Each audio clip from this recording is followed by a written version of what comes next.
கடைக்கு போயிட்டு வர வேலை இருந்ததுங்க. போயிட்டு வீட்டுக்கு வரதுக்கு 8 மணி போல் ஆயிடுச்சு. வந்ததுக்கப்புறம் தான் நைட்டு சாப்பாட்டு வேலையை ஸ்டார்ட் பண்ணேன்.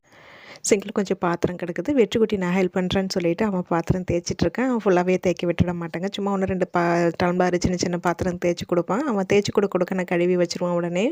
இன்றைக்கி நைட்டு சாப்பாடு வந்து பார்த்திங்கன்னா மீல் மேக்கர் பிரியாணி தான் வந்து பண்ணுறேன். காலையில் வந்து சப்பாத்தியும் தோசையும் தான் 2 வேளைக்குமே டிஃபன் பண்ணினதுனால நைட்டு வந்து சாப்பாடு வந்து செஞ்சிட்ருக்கிறேன்.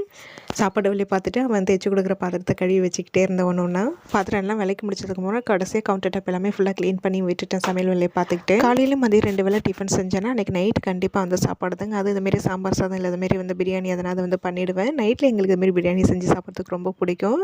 இன்றைக்கி மீல் மேக்கர் பிரியாணி பண்ணியிருந்தேன். டேஸ்ட் வந்து வேறு லெவலில் இருந்தது. ஆனால் வந்து நல்லா செய்கிற அன்றைக்கி தாங்க வந்து கொஞ்சம் கம்மியாக வந்து இருக்கும். நைட்டு தானே சரி ஆள் கொஞ்சம் கொஞ்சம் சாப்பிட்டுட்டு படுத்துக்கலான்னு சொல்லிட்டு கொஞ்சம் தான் வந்து பண்ணேன். ஆனால் வந்து பத்தவே இல்லை. ஆனால் டேஸ்ட் ரொம்ப நல்லா இருந்தது. காலையில் பண்ண முட்டை கிரேவி இருந்தது. அது கூட வச்சு சாப்பிட்டாச்சு.